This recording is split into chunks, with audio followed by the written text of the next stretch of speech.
ओम नमः शिवाय.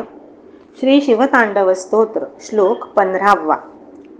श्लोक म्हणूया. पूजावसान समये दशवक्त्र गीतम यशंभु पूजन परम पठति प्रदोषे तस्य स्थिरां रथ गजेंद्र तुरंग युक्तां लक्ष्मीं सदैव सुमुखी प्रददाति शंभुः. असा हा श्लोक आहे. आता श्लोकांमधल्या पदांचा अर्थ बघूया. पूजा अवसान समये म्हणजे पूजा समाप्तीच्या वेळी.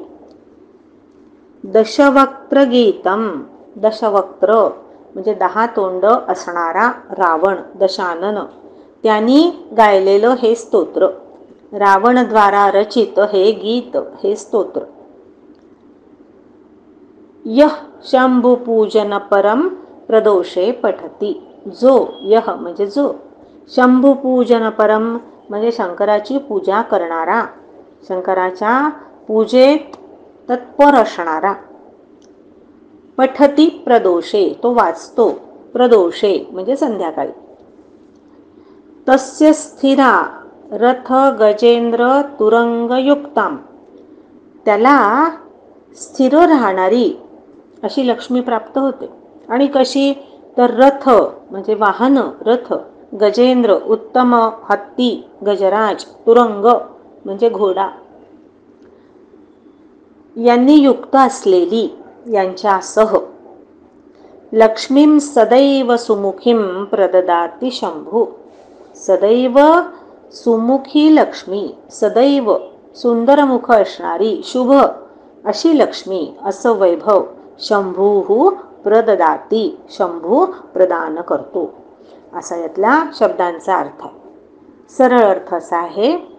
संध्याकाळी पूजेनंतर या शिवभक्तिमय स्तोत्राचा पाठ जो कोणी शिवपूजन प्रवण असणारा मनुष्य करतो, त्या भक्ताला शिव श्रेष्ठ रथ, हत्ती, घोड्यांनी युक्त, तसेच सदैव स्थिर राहणारी शुभानना लक्ष्मी म्हणजे अर्थात विपुल वैभव प्रदान करतो.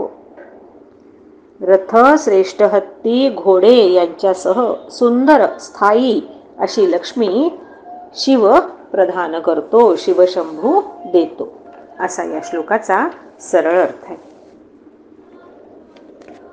हा 15वा श्लोक फलश्रुतीचा आहे. या श्लोकात रावण स्तोत्राचं महात्म्य सांगतोय आणि फलश्रुती सांगतोय. काही ठिकाणी या स्तोत्रामध्ये 17 कडवे असलेली आपल्याला दिसतात, तर काही पाठांमध्ये 15 आहेत. आपण 15 श्लोकांचा अभ्यास या भागामध्ये केलाय. काहींच्या मते हा जो 15वा श्लोक आहे हा सुद्धा प्रक्षिप्तच मानलाय, तो मुळात नसावा असं काही विद्वानांचं मत आहे. कारण 14व्या श्लोकामध्येच रावणाचं जे सांगणं आहे, त्याचा जो भाव आहे तो त्या ठिकाणी पूर्ण झालेला दिसतो. आणि या श्लोकात व्यक्त केलेला जो भाव आहे तो बाकीच्या श्लोकांपेक्षा थोडा वेगळा वाटतो. तसंच याचं वृत्त सुद्धा वेगळं आहे. हे वसंत तिलका वृत्तामध्ये असणारा हा श्लोक आहे शेवटचा. असं जरी असलं तरी आपण या श्लोकाचा अभ्यास करणारे, चिंतन करणारे. या ठिकाणी रावण असं म्हणतो की जो हे स्तोत्र संध्याकाळी शिवपूजा झाल्यानंतर पठन करतो, त्या शिवभक्ताला शंकर भगवान विपुल ऐश्वर्य देतात, वैभव देतात, त्याच्यावर कृपेचा वर्षाव करतात. लक्ष्मी चंचल आहे असं म्हटलं जातं, परंतु भगवान शिवाच्या कृपेने शिवभक्ताला स्थिर, शाश्वत अशा ऐश्वर्याची प्राप्ती होते. रावणाने सुद्धा शिवाकडूनच सगळी कला, विद्या, शस्त्र प्राप्त केलं.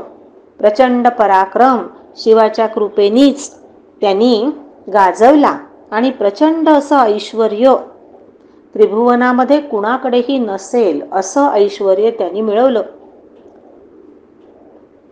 आणि तो म्हणूनच खात्रीने सांगतोय की शिवाच्या भक्तीने अशी श्री प्राप्त होत असते.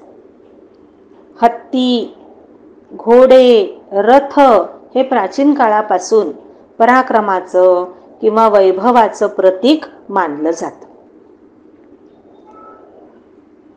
लक्ष्मीला दोन्ही बाजूनी गजराज हे तिच्या मस्तकावर अभिषेक करत असतात. गजांत लक्ष्मी असं म्हटलं जातं. हत्ती पराक्रमाचं, वैभवाचं प्रतीक आहे आणि घोडे हे गतिमानतेचं, बलिष्ठतेचं प्रतीक आहे. अशा साऱ्या वैभवाची प्राप्ती भक्ताला शिवाच्या आराधनेने प्राप्त होते. शिवशंकर आपल्या भक्तांना शुभ लक्ष्मी प्रदान करत असतात. अशा रीतीने रावण अगदी भावभक्ती पूर्ण अंतःकरणाने या शिवतांडव स्तोत्राचं गायन करतोय. शिव हे त्याचे आराध्य आहेत आणि शिव हे रावणाचे गुरु आहेत. म्हणून या रावणाची शिवाप्रती असणारी जी उत्कट भक्ती आहे ती या स्तोत्रातल्या शब्दाशब्दातून व्यक्त होते. रावण हा असुर आहे, प्रचंड अहंकारी आहे. सीतामाईचं हरण करून त्यांनी आपला सर्वनाश ओढवून घेतला. त्याचा पराक्रम, त्याची विद्वत्ता, त्याची कलारसिकता, त्याची शिवभक्ती हे सारे गुण जे आहेत ते खरोखर प्रशंसनीय आहेत. परंतु आत्यंतिक अहंकार आणि लोभ आणि स्वार्थ आणि यातून सज्जनांवर केलेले अत्याचार आणि स्त्रियांविषयीची लोलुपता यामुळे त्याचे सारे गुण हे सारे सद्गुण हे मातीमोल झालेत. तो केव्हाही नायक बनू शकत नाही, तो खलनायकच आहे. त्याच्या गुणांना समाजामध्ये, इतिहासामध्ये आदर प्राप्त होऊ शकला नाहीये. जरी त्या रावणामध्ये इतके गुण असले तरी पण त्याची प्रतिमा ही खलनायकाचीच आहे, दुष्टाचीच आहे, अहंकाराची आहे. आसुरी प्रवृत्तीचा, अहंकाराचा तो मूर्तिमंत पुतळा असंच त्याला लोक मानतात. परंतु असं जरी असलं तरी हे जे स्तोत्र आहे शिवतांडव स्तोत्र, या स्तोत्रामध्ये रावणाचं वेगळंच रूप आपल्याला पाहायला मिळतं. हे जे स्तोत्र आहे ते एका भक्तानी आपल्या आराध्याचं मनोभावे केलेलं स्तवन आहे, स्तुती आहे. शिवाच्या तांडवाचं अत्यंत सुंदर वर्णन या ठिकाणी केलं आहे आणि एखादा भक्त आपल्या आराध्याच्या भक्तीमध्ये कसा तल्लीन झालाय त्याचं दर्शन आपल्याला या स्तोत्रामध्ये होतं. या स्तोत्रामध्ये व्यक्त झालेला शिवाचा महिमा, भक्ताचा भाव, अर्थगर्भता, स्तोत्राचं भाषा सौंदर्य, त्याचा ताल, लय, प्रभावी आणि प्रखर नादयुक्त अशी शब्दरचना, या सगळ्याची आपल्याला एक प्रकारे मोहिनी पडते. आणि हे स्तोत्र ऐकताना, म्हणताना खूप आनंद वाटतो. जेव्हा हे स्तोत्र अचूकपणाने, स्पष्टपणाने, शुद्ध उच्चारामध्ये, चालीमध्ये, लयीमध्ये, ठेक्यामध्ये आपण म्हणतो किंवा ऐकतो, तेव्हा स्तोत्रात वर्णन केलेलं जे शंकराचं रूप आहे, तांडवरत अशा शिवाचं रूप आपल्या डोळ्यासमोर साक्षात उभं राहतं आणि आपण ओम नमः शिवाय असा जप करीत नतमस्तक होतो. इथे थांबूया.